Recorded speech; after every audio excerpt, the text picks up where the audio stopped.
Boa noite a todos. Boa noite. A mensagem de abertura lida pela Cláudia faz a gente refletir um pouco sobre o nosso senso de satisfação em relação a tudo aquilo que se apresenta na nossa existência. E ali, de um lado, se deseja algo mais além daquilo que se tem, e por outro lado, se aponta que aquilo que às vezes parece tão trivial, tão básico, para muitas criaturas é um verdadeiro sonho, um verdadeiro assim, um objetivo, uma verdadeira conquista. Mas em todos os apontamentos fica evidente o papel da privação, o papel do padecimento, o papel da falta, que pode ser entendido assim como talvez causas de aflições. O não ter o básico, o não ter a visão, o não ter a completude do corpo, o não ter o alimento, são privações que geram padecimentos, que geram sofrimentos. Mas o verdadeiro papel dessas privações e desses padecimentos reside em nos ensinar o valor das coisas.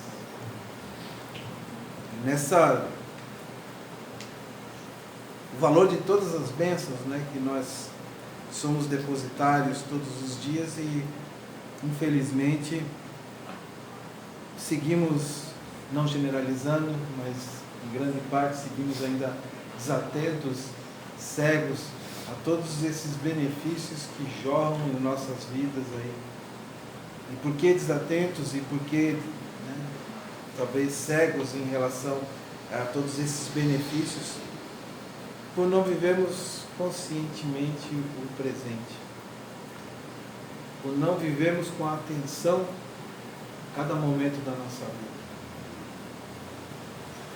Mas a ideia aqui era estar trazendo um pouco sobre, abordando um pouco sobre as causas das aflições, as aflições que cometem todo mundo de uma forma ou de outra, em maior ou menor intensidade.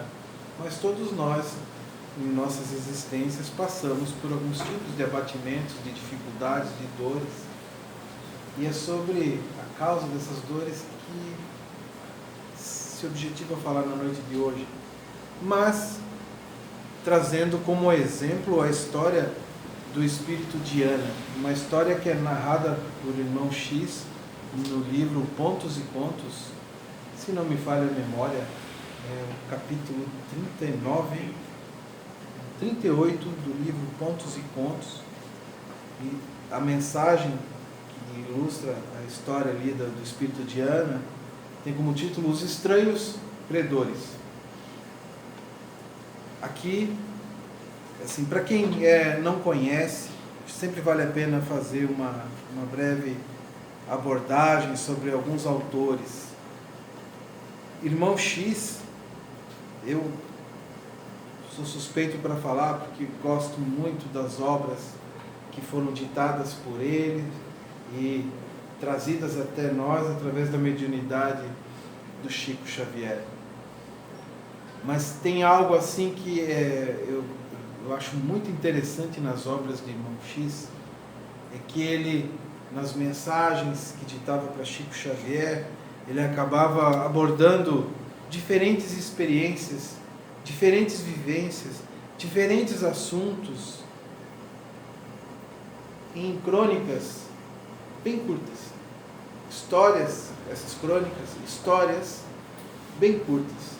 O que facilita para que nós, na correria da vida de hoje, ou mesmo nós que não temos lido tanto, com tanta frequência, consigamos, assim, investindo um pouquinho de tempo, ler uma história curta, real, e que pode ser muito impactante, que traz muito conhecimento e muito material para a nossa reflexão. Então, irmão X, ao meu ver, é fantástico Esse autor é fantástico por essa capacidade de trazer informações muito variadas, com cunho evangélico, algumas outras crônicas falando assim de questões até relacionadas à conduta dentro da casa espírita, mas em textos muito curtos, bem gostosos de se ler e de fácil compreensão. Hoje a gente vai usar como um pano de fundo aí para tratar dessa questão dos padecimentos e do significado desses padecimentos em nossas vidas através de uma crônica de Irmão X, com o título de Os Estranhos Credores. Aqui ele falando, Irmão X. Poucas vezes tive ao meu lado entidade tão bela. Tratava-se da nobre Diana que, desde muito, segundo me informaram, se consagrara ao ministério de iluminação das almas cegas e infelizes. Demorava-se longas semanas no abismo, acendia a luz evangélica entre os gemidos e sombras, ao contrário de muita gente envolvida, resistia heróica ao peso da atmosfera baixa e espessa. Inúmeros criminosos impenitentes rendiam-se-lhe a palavra persuasiva e maternal.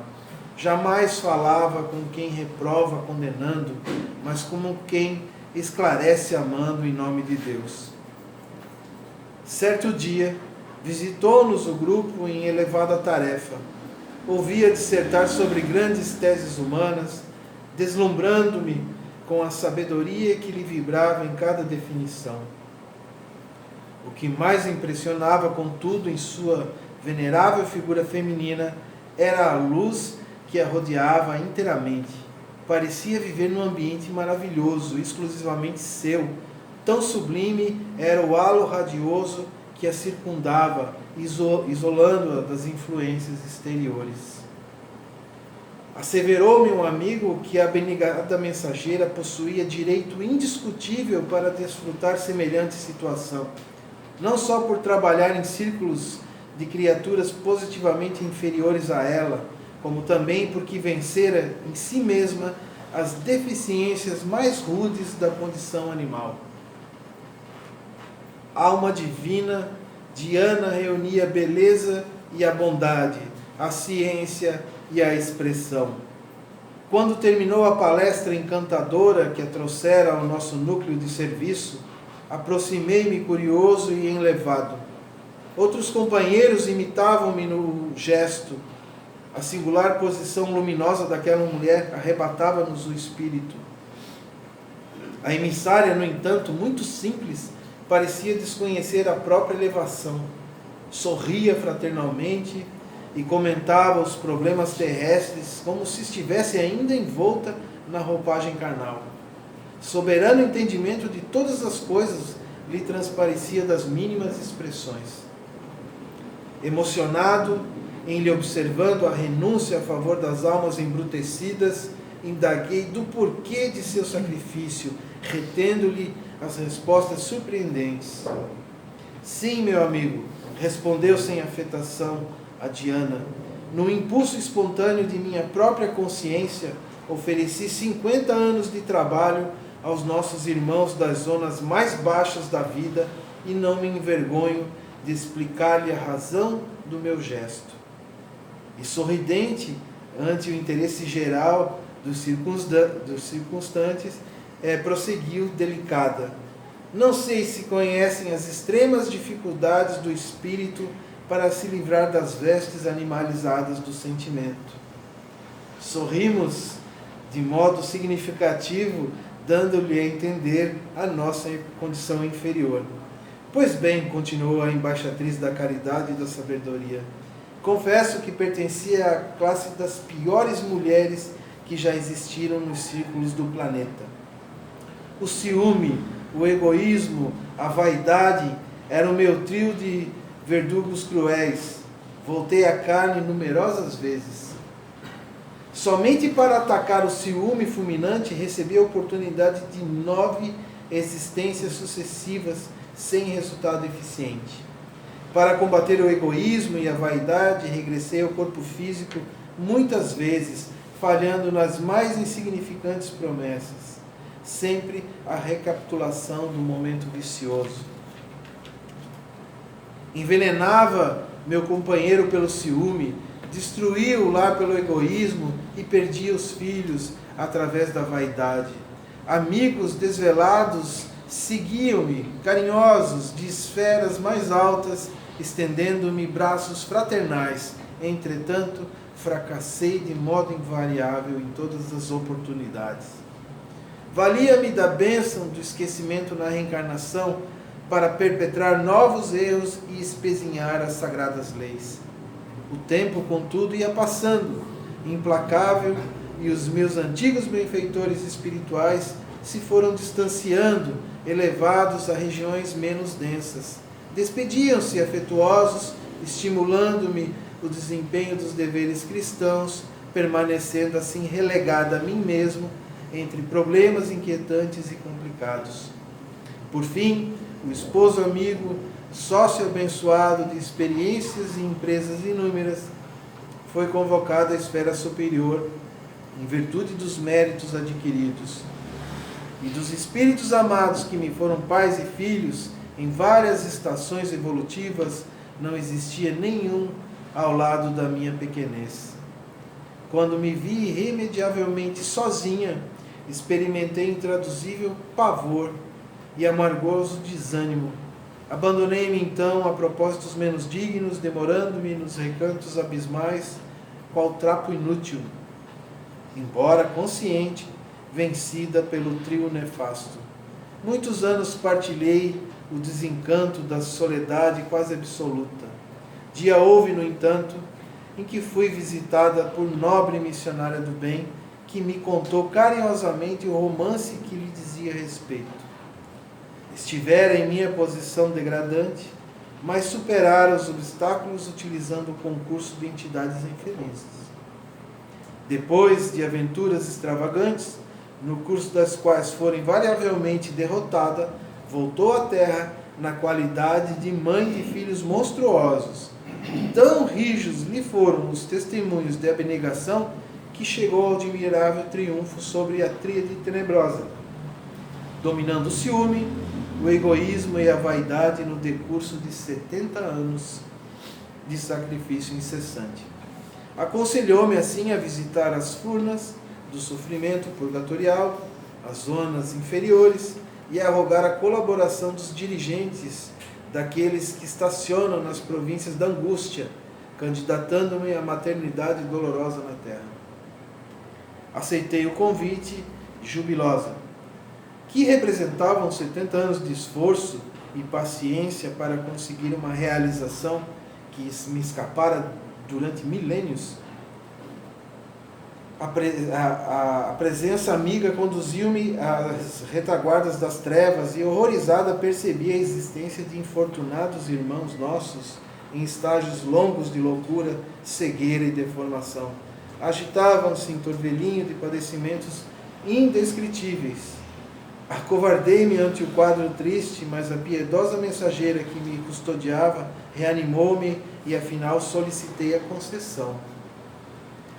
Quando o meu fervor se exteriorizou em lágrimas de esperança, fez-se visível um dos vigilantes da atormentada região, acolhendo-me a súplica. Aceitar-me-ia o compromisso e designou-me 4 crianças monstruosas que me caberia adotar. Reunir-se-iam a minha alma dentro de algum tempo nos círculos carnais. Foi assim que, entre pavor e ansiedade, regressei ao renascimento terrestre. Vi-me desde cedo em condições dolorosas e precárias. Nos rudimentos da infância, observei que meu corpo estava em formal desacordo com os meus sentimentos íntimos. A princípio, vigorosa rebeldia dominou-me o coração, mas fui lavando as manchas da revolta com lágrimas benfazejas, e porque a orfandade me colhera nos primeiros anos, fui compelida a desposar um homem terrivelmente disforme que me impôs 4 filhos desventurados. Logo após o nascimento do último deles, meu infeliz esposo, companheiro de quedas noutra época, veio a desencarnar, legando-me pobreza e viuvez irremediáveis. Tentei a conquista do trabalho digno, entretanto, o infortúnio dos filhos não me permitiu. Um era cego, o outro era leproso e 2 aleijados. Muita vez a vaidade me inclinou à prostituição, mas o instinto de mãe não me separava dos filhinhos, e toda a gente me evitava a presença com manifesta repugnância. O egoísmo procurou vendar meus olhos, sugerindo-me que os enjeitasse. Contudo, a maternidade sofredora me ajudava a vencer no combate do coração. O ciúme convidava-me o desespero, e o ciúme mormente quando surgiam as mães tranquilas e afortunadas ao meu olhar. Todavia, o beijo das minhas pobres crianças atormentadas convidava-me à gratidão pela caridade pública, à humildade e o entendimento. Nunca tive pouso certo, como nunca dispus de parentes que me solucionassem as necessidades. Vagueei mendigando nos caminhos, errando sem direção, invariavelmente acompanhada pelos 4 meninos desditosos que se transformaram em sentenciados adultos, cheios de necessidades. Ambos os aleijados partiram mais cedo para o sepulcro. O leproso desencarnou algum tempo depois, e o cego andou comigo por mais de 40 anos. Suportei sede, fome, privações, e conheci de perto a enfermidade e a aflição com os filhos amargurados, agonizantes ou insepultos. Ao completar, porém, os 70 anos, achava-me liberta do trio maldito. A morte surpreendeu-me totalmente renovada, e com as bênçãos divinas pude entoar um cântico de vitória. Silenciou a nobre Diana sobre a nossa viva emoção. O sublime narrativa revelava nova interpretação da luta terrestre ante a quietude que nos assaltara. E assim ela concluiu, com vibrante expressão: segundo verificam, sou devedora insolvável para com os nossos irmãos do purgatório escuro. Em companhia deles, na reencarnação terrestre, aprendi lições que muitos séculos de aprendizado pacífico não me puderam ensinar, à vista de minha rebeldia e viciação. E tão grande é a minha alegria, e tão bela é a minha noção de vitória individual, que se rastejasse nas trevas por alguns milênios, a fim de servi-los, não lhes pagaria em hipótese alguma quanto lhes fiquei a dever para a eternidade.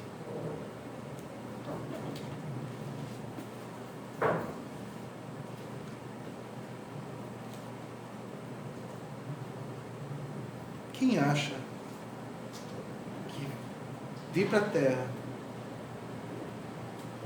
ter um corpo, para quem era uma criatura ciumenta, vaidosa e egoísta, embarcou numa existência vindo com um corpo que era totalmente contrário daquilo que uma criatura vaidosa, no sentido físico, desejava. Órfã,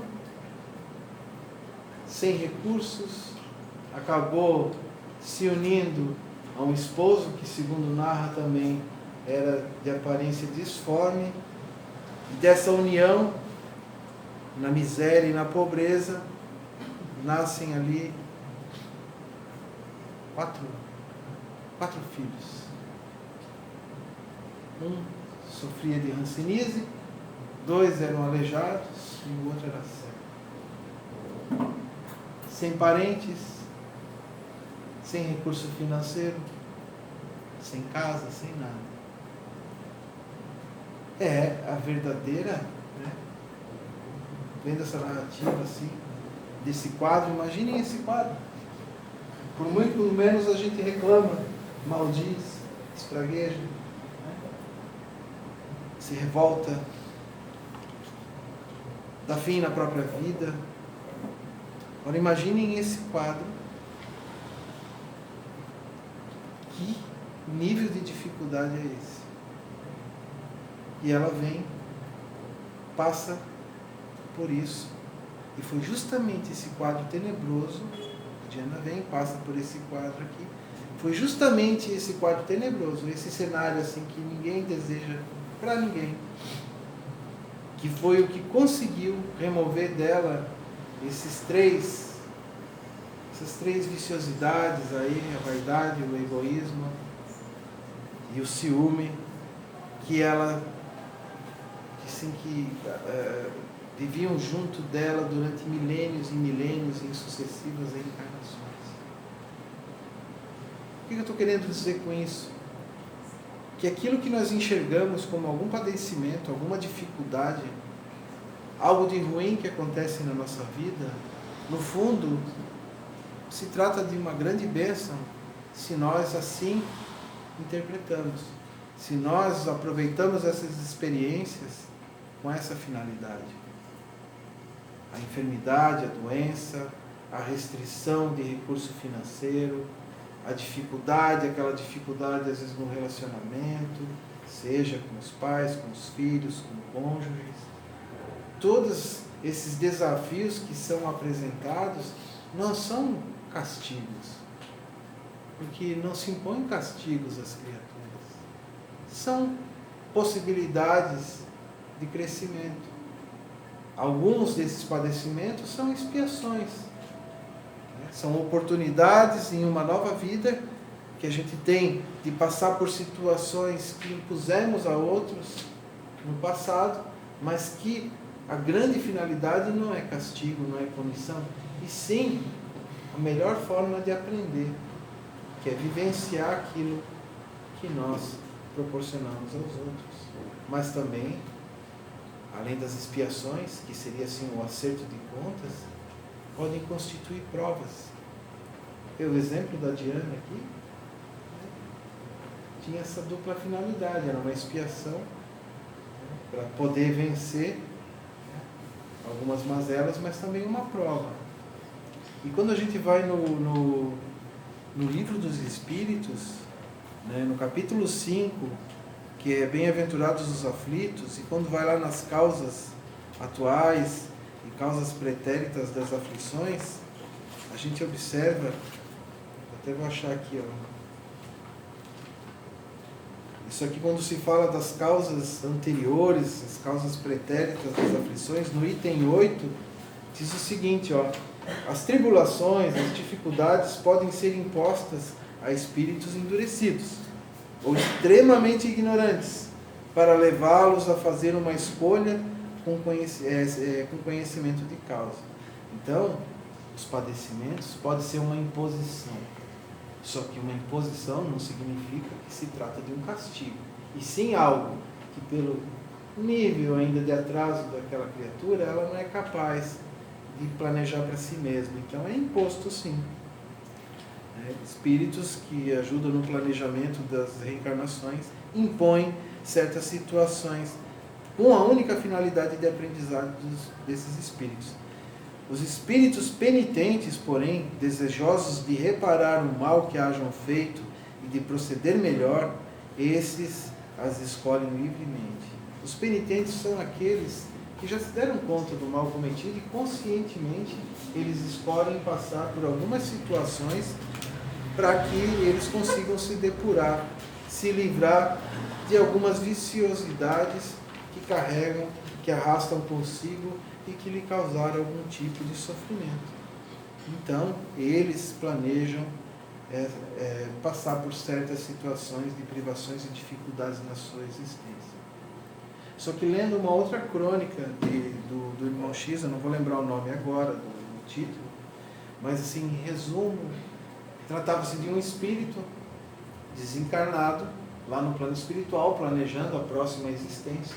Ele se deparou com quando a gente desencarna, a gente tem a memória da existência, da última existência, mas também acessa informações de outras existências. E daí a gente tem uma compreensão maior da nossa situação. E quando nós nos deparamos com o fracasso, isso nos incomoda. Não tem lá tribunal julgando ninguém. A consciência da gente, diante daquilo que planejamos e que executamos, diante de faltas que cometemos, ela nos cutuca fortemente. E a gente entra numa verdadeira ânsia de querer reparar o mal. E um espírito nessa situação, de ter se deparado com o próprio fracasso, querendo de forma mais breve possível reparar o dano que cometeu, ele planejou a sua reencarnação. Só que ao planejar essa reencarnação, ele pedia aos benfeitores amigos, aqueles espíritos mais experientes que estão na esfera espiritual, que orientam, que coordenam, que ajudam nesse planejamento. Ele pediu assim que na próxima encarnação viesse cego, viesse pobre, viesse mudo, viesse com vários atributos assim que limitassem de tal forma que ele não sucumbisse, que ele não caísse e não cometesse as mesmas faltas que havia cometido na última existência. Depois de ele pedir tanta coisa ruim para si mesmo, como meio de evitar cair no erro novamente, ele vem e reencarna aqui na Terra. E a ele é dada a missão de colaborar como médium numa casa espírita. E ele, durante certo tempo, frequenta as atividades e depois se afasta dessas atividades. E numa ação socorrista, alguns espíritos vieram buscar a ajuda dele para atender um outro espírito em necessidade e se depararam com ele assim numa condição de totalmente voltado para si mesmo, para as suas necessidades de repouso, descanso, e completamente esquecido dos compromissos que havia assumido no plano espiritual. Aquele que havia pedido a cegueira, feridas, a mudez, a pobreza, a miséria, que tinha pedido toda aquela sorte de padecimentos, de sofrimentos para se depurar, para evitar de cair no erro, só foi exigido dele, ou planejado para ele, que ele servisse numa casa espírita e numa oportunidade em que foi procurado para servir, ele não cedeu, ele não acedeu, né? Ele não topou fazer o trabalho bem menos dolorido que aquelas penitências que ele havia pedido para si mesmo. Para a gente ter noção de que, embora erramos, embora tropecemos, temos sempre uma oportunidade de reparação.